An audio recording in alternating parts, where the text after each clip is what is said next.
지난주까지 사사기 강해를 모두 마쳤고 오늘부터는 그 뒤를 이어 룻기 말씀을 매주 강해해 드리도록 하겠습니다. 첫 시간부터 룻기서 마지막 강해 시간까지 여러분들이 말씀을 잘 경청해 주시고 또 룻기서를 통하여 하나님께서 우리에게 주시는 귀한 음성을 듣는 그런 복된 시간이 될 수 있기를 바랍니다. 룻기의 이름은 남편을 잃고 과부 시어머니를 따라 모압이라고 하는 땅에서 유대 지방으로 유대 베들레헴으로 옮겨온 이방 여인 룻의 이름을 따서 붙인 것입니다. 참고로 룻이라고 하는 말의 뜻은 친구 혹은 여자친구 혹은 우정이라고 하는 그런 뜻을 담고 있습니다.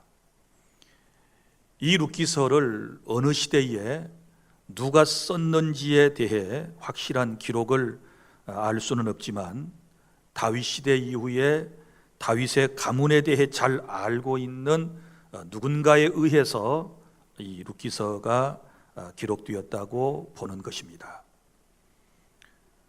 저자가 룻기서를 기록한 목적은 크게 세 가지로 말씀을 드릴 수 있는데, 먼저는 하나님의 자비와 사랑에 대한 말씀이고, 그리고 또 두 번째는 하나님을 의지하고 사랑하며 따르는 사람들에게 하나님께서 반드시 복을 내리신다라고 하는 말씀과, 그리고 이방 여인인 룻의 몸을 통해 다윗의 왕조가 태동되고 예수 그리스도는 이 다윗의 후손으로 이 세상에 오신다라고 하는 이런 의도적인 목적을 담고 이 룻기서가 기록이 된 것입니다. 오늘 1장을 처음으로 읽었는데 이 룻기서 1장의 말씀은 한 가정이 떠나야 하지 않아야 할 베들레헴, 곧 하나님의 말씀을 떠나게 되었을 때 겪는 어려움과, 그리고 후반부에는 어떻게 해서 이 가정이 다시 회복되는가에 대한 말씀을 담고 있습니다. 오늘 첫 시간 룻기서 1장 1절부터 5절까지의 말씀은 신앙의 타락과 그 결과에 대한 말씀을 기록하고 있습니다. 첫째, 본문의 1절부터 2절까지의 말씀은 우리의 신앙이 타락하지 않으려면 하나님의 말씀을 떠나지 않아야 한다라고 하는 말씀입니다. 1절과 2절은 룻기서의 배경을 기록을 하고 있는데, 오늘 말씀을 보십시오. 사사들이 치리하던 때, 이때 일어났던 일이거든요. 사사시대라고 하는 것은 여호수아가 죽은 후에 첫 번째 사사 온니엘이 등장할 때부터 이스라엘의 초대 왕 사울이 등장할 때까지 약 350년의 기간을 사사시대라고 그러는 것입니다. 여러분이 잘 아시는 것처럼 사사들은 이스라엘의 왕이 없을 때 실제적으로 백성을 통치했던 지도자들을 의미하는데, 나라가 평화로울 때는 행정을 감당했고 또 소송이 있을 때 재판하는 일을 했고, 그리고 전쟁이 터지게 되면 일선에 나아가서 싸우는 그런 사명을 감당을 했던 것입니다. 이 룻기서는 약 12명의 사사들이 통치하던 시대, 즉 기드온이 활동했던 그때의 인물로 추정을 할 수가 있는 것입니다. 그런데 이 사사들이 치리할 때에 그 땅에 흉년이 들었다, 이렇게 말씀을 합니다. 우리가 사사기서 마지막 장 마지막 절에서 들었던 말씀이 무엇입니까? 그때에는 이스라엘의 왕이 없으므로 각각 자기 소견에 옳은 대로 행하였다라고 하는 말씀으로 우리가 끝을 맺게 되었는데, 바로 그 시기에 그 땅에 흉년이 들었다. 인생들이 자기 마음대로 자기 생각대로 하나님을 저버리고 살아갈 때, 그리고 특별히 저 가나안 땅에서 이방 신상을 섬기게 되었을 때 하나님께서 징계로 바로 그 땅에 흉년을 내리셨다라고 하는 말씀입니다. 물론 흉년에는 자연적인 흉년이 있을 것입니다. 그러나 우리가 본문의 전체적인 말씀의 흐름을 통해서 볼 때 이때에 임했던 이 흉년은 자연적 흉년이 아니라 하나님께서 이스라엘 백성들을 깨닫게 하고 그들로 하여금 하나님께로 돌아오도록 하나님께서 징계의 채찍을 드셨는데, 그게 바로 흉년이라고 하는 것이었고, 이스라엘 사람들은 이 흉년을 통하여 하나님께로 돌아와야 했었다라고 하는 것입니다. 그런데 오늘 유다 베들레헴에 살던 한 가족이 그의 가족을 데리고 사해 동편에 있는 모압이라고 하는 지역으로 이주를 하게 되었다. 우리 성지도를 살펴보면 이제 예루살렘이 지중해 쪽으로 있고, 그리고 예루살렘 밑에 쪽으로 약 8km 정도 떨어진 곳에 지금 본문에 나오고 있는 한 가족이 살았던 베들레헴이 있습니다. 그런데 이 베들레헴을 떠나서 사해 건너, 그러니까 베들레헴 동편 쪽에 있는 모압이라고 하는 지방으로 이주를 하게 되었다라고 하는 것입니다. 그러면 이 베들레헴에서 모압으로 갔는데 그들이 정말 모압으로 갔어야 하는가? 모압 땅의 내력을, 역사를 알면 가서는 안 될 땅이었습니다. 이 모압 자손에 대한 얘기는 구약성경 창세기에 나오는데 롯의 자손들을 모압 자손이라고 그러는 것입니다. 소돔과 고모라 성이 하나님의 심판으로 멸망을 당하게 되었고, 거기에서 구사일생으로 롯과 그의 딸들이 구원을 받게 되지요. 안타깝게도 롯의 아내는 뒤를 돌아보지 말라라고 하는 하나님의 경고를 무시하고 소돔과 고모라 지역이 불에 타 멸망할 때 뒤를 돌아보다가 소금 기둥이 되었다라고 하는 것도 여러분이 기억나실 것입니다. 그런데 간신히 이 소돔과 고모라에서 심판 가운데서 구원은 받았던 롯과 그의 딸들의 이제 작태를 보면 정말 한심스러울 수밖에 없는 것입니다. 딸들이 간신히 구원받고 생각했습니다. 이제 우리는 결혼할 남자가 없구나. 이제 우리를 통하여 후손은 끊어지게 되었구나. 그러면 어찌할까? 두 딸이 의논을 했습니다. 아버지에게 술을 많이 드시게 한 이후에 그 술 취한 아버지와 잠자리를 함께 해서 큰딸을 통하여 이제 자식이 태어나고, 또 둘째 딸을 통하여 자식이 태어났는데, 바로 그 자식들, 후손들이 바로 모압이고 암몬 족속의 조상이 되었다라고 하는 것입니다. 자, 이런 이제 출생의 부정적인 의미가 있기 때문에 이스라엘 사람들은 이 모압과 암몬 족속을 굉장히 싫어했습니다. 그리고 철천지 원수처럼 서로 그렇게 대하고 살게 되었던 것입니다. 이스라엘 백성들이 출애굽을 하고 약속의 땅 가나안에 들어가는 과정이 있지 않습니까? 그때 40여 년에 이제 가나안 광야의 생활을 마치고 위쪽으로 쭉 올라가서 가나안 땅으로 들어가야 되는데 모압이라고 하는 땅을 통과해야 돼요. 그게 지름길인데 이 모압 사람들이 이스라엘 사람들을 좋아하지 않았기 때문에 길을 내주지 않아요. 그래서 이스라엘 공동체가 어려움을 겪었던 그런 일도 여러분은 잘 알고 있을 것입니다. 자, 그리고 또 이 모압 족속 밑에 쪽으로 보면 미디안 사람들이 살고 있었거든요. 이 미디안 사람들과 합세해가지고 이스라엘 사람들을 정말 많이 못 살게 굴었던 족속이 바로 이 모압 족속인데, 바로 그 땅으로 베들레헴에 살던 엘리멜렉이라고 하는 사람이 자기의 가족들을 데리고 그곳에 가서 살게 되었다라고 하는 것입니다. 아마 이런 생각을 했겠지요. 지금 너무나도 흉년에 들어서 먹고 살기 어려우니까 잠시 그곳에 가서 살다가 이제 이 지역이 다시 회복되면 돌아와야 되겠다, 이런 마음을 먹고 갔을 것입니다. 그런데 사실 여러분 보십시오. 그 땅에라고 하는 이 말씀 속에 이 그 땅은 바로 팔레스틴, 가나안 전체의 땅에 흉년이 들었다는 얘기인데, 그런데 다른 사람들은 흉년이 들었어도 그 어려움을 극복하고 다 거기 사는 거예요.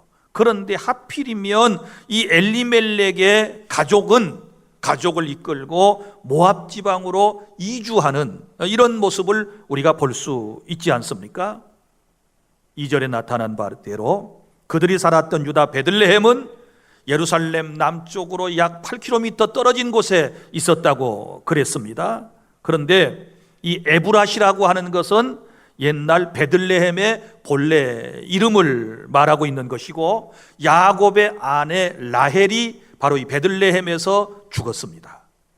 또 우리가 역사적으로 나아가게 되면 이 베들레헴에서 다윗이 출생하게 되고요.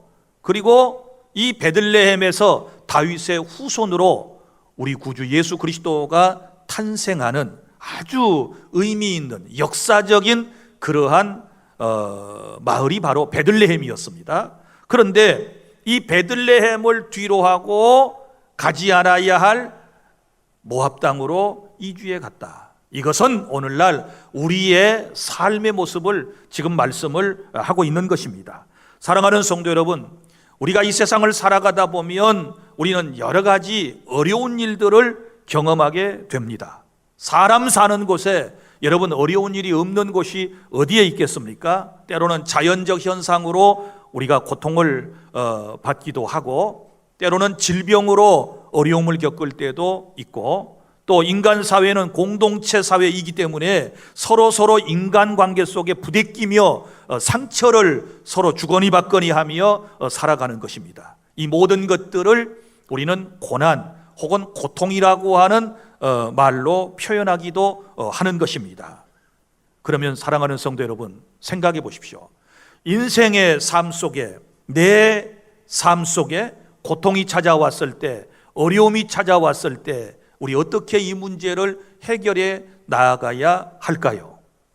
우리는 그리스도인의 입장에서, 하나님을 믿는 사람들의 입장에서 생각을 해보아야 하는 것입니다. 그것은 두말할 필요도 없이 어려운 일이 생기면 먼저는 기도해야 되겠지요.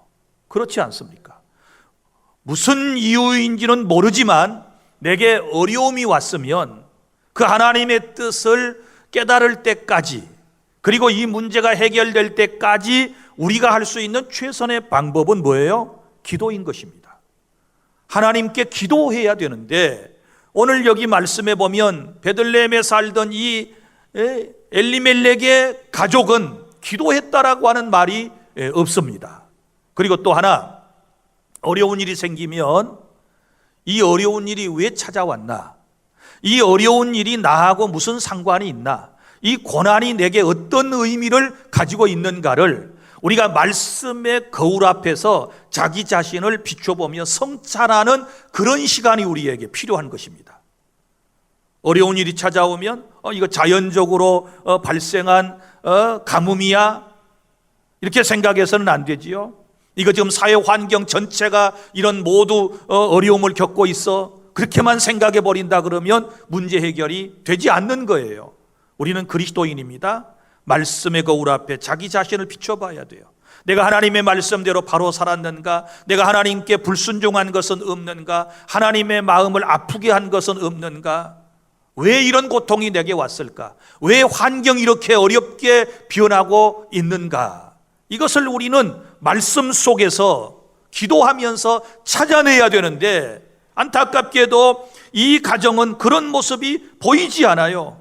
어떻게 하든지 현재의 어려움만을 모면해 보자고 하는 그런 생각뿐이었지요.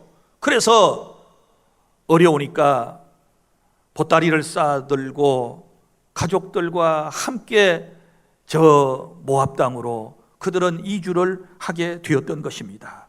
사랑하는 성도 여러분, 이제 이 뒤에 나오는 말씀이 무엇입니까? 그렇게 했을 때 이제 그 가정의 결과가 좋았는가라고 하는 것을 우리가 말씀을 통하여 깨닫게 되는데, 이제부터 사랑하는 성도 여러분, 여러분의 인생에 힘든 일이 생기면, 어려운 일이 생기면, 고통스러운 일이 찾아오면 어떻게 해야 된다고요? 먼저 기도하고 말씀의 거울 앞에 자기 자신 비춰보고 하나님 앞에 옷깃을 바로 여미고, 우리가 정말 말씀을 꼭 붙들고 그 자리에서 승리해야 된다라고 하는 사실을 여러분이 믿으시기를 바랍니다. 자, 그래 이제 두 번째 말씀을 보면 3절부터 5절까지 베들레헴을 떠났을 때 이 가정에 어떤 어려움이 왔는가, 곧 하나님의 말씀을 떠나게 되었을 때 이 가정에 어떤 어려움이 왔는가를 지금 말씀을 이제 듣기를 원합니다. 여러분, 엘리멜렉은 이 베들레헴을 떠나서는 안 됐던 거예요. 왜냐하면 이 땅은 어떤 땅이었어요? 약속의 땅이잖아요.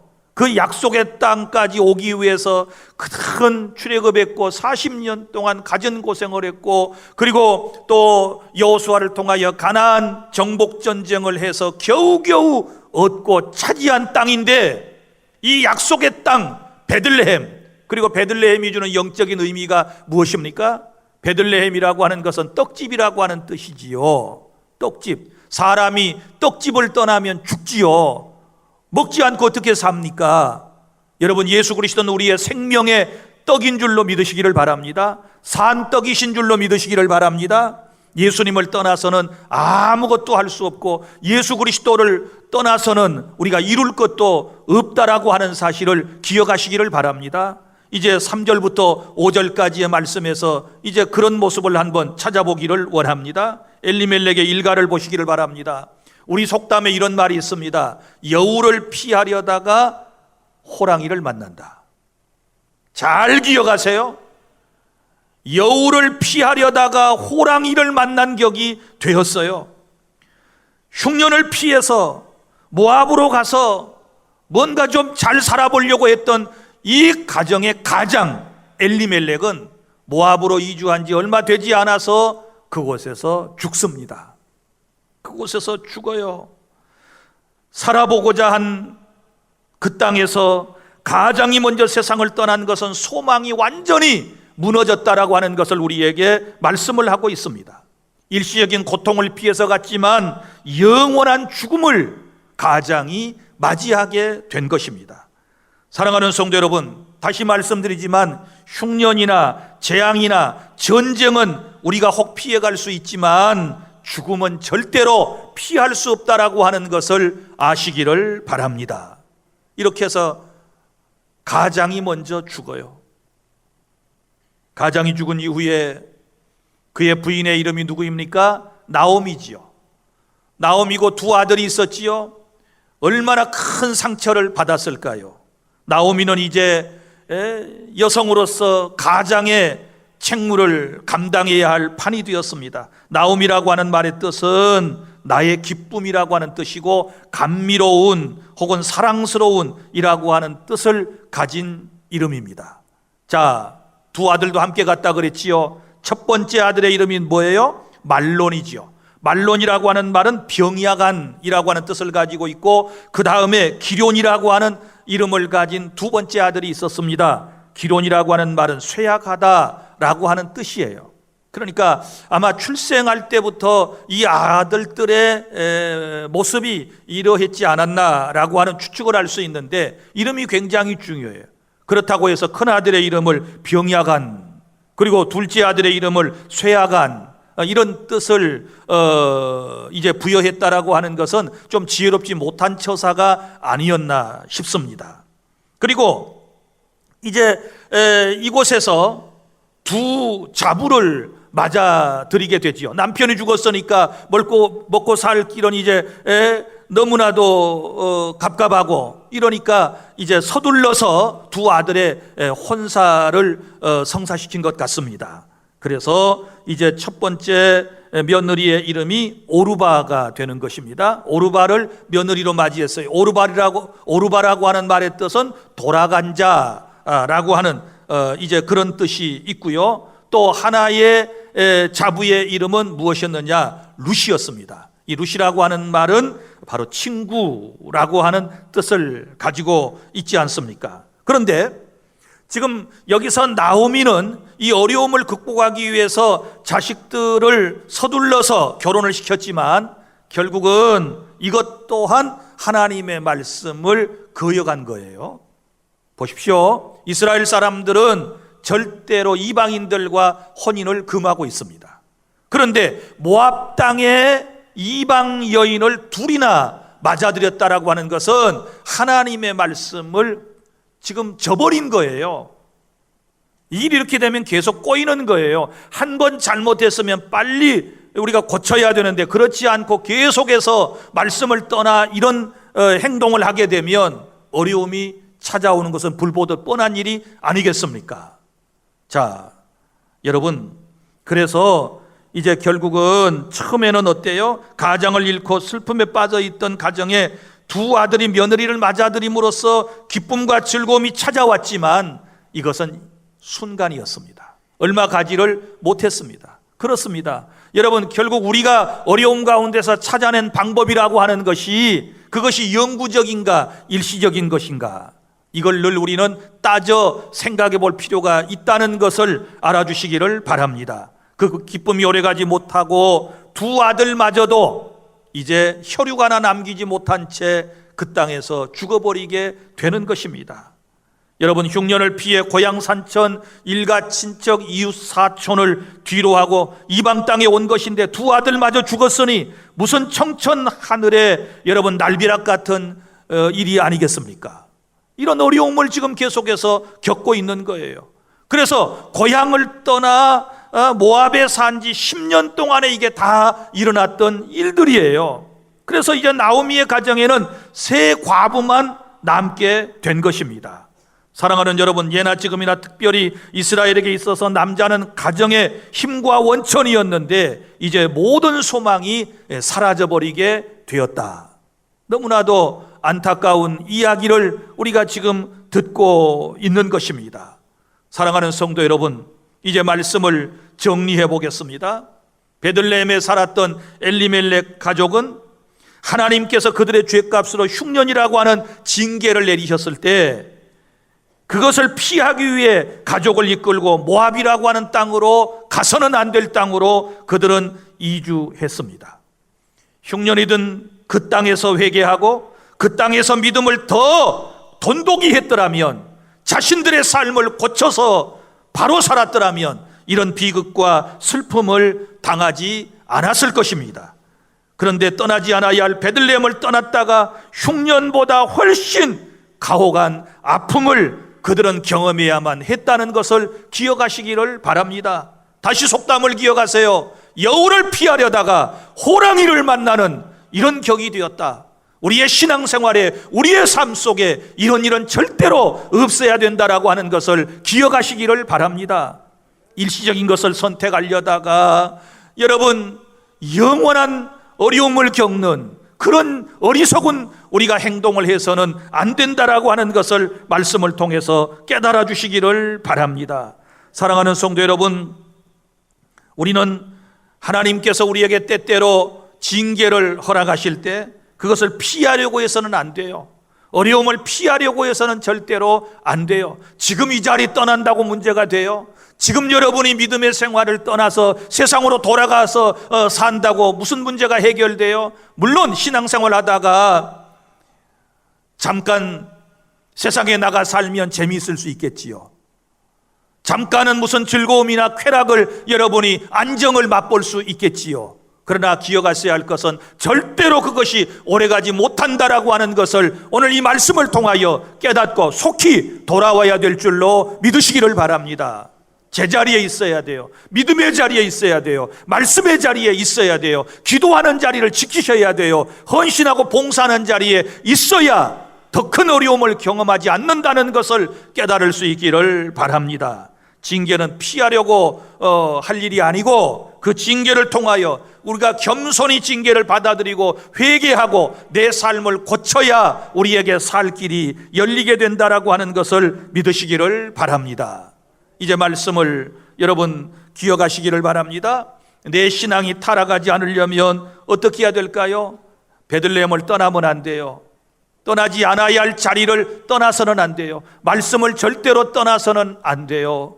또한 여러분 우리가 신앙의 타락의 길로 가지 않으려면 어떻게 해야 돼요? 늘 말씀을 떠나 산 사람들의 결과가 어떻게 되었는가를 염두에 둔다면 우리는 절대로 떠나지 않을 것입니다. 성경은 지금 그걸 우리에게 말씀을 하지 않습니까? 말씀 떠났던 사람들의 그 결과를 좀 보아라. 그들이 어떻게 되었는지를 생각하고 어떤 어려운 환경 속에서도 절대로 나를 떠나서는 너희가 아무것도 할 수 없다라고 하는 요한복음 15장에 나타나 있는 포도나무 비유도 여러분이 기억을 하셔야 할 것이고, 지금까지 역사 일해 보세요. 하나님을 떠나 사는 사람들이 잘 되던가요? 말씀을 떠나 살아가는 사람들의 삶이 행복하던가요? 절대로 그렇지 않습니다. 여러분 오늘 이 말씀을 통하여 꼭 기억하셔야 할 속담, 여우를 피하려다가 호랑이 만나는 이런 일이 없어야 돼요. 끝까지 말씀으로 승리하는 저와 여러분이 될 수 있기를 바랍니다. 기도하겠습니다.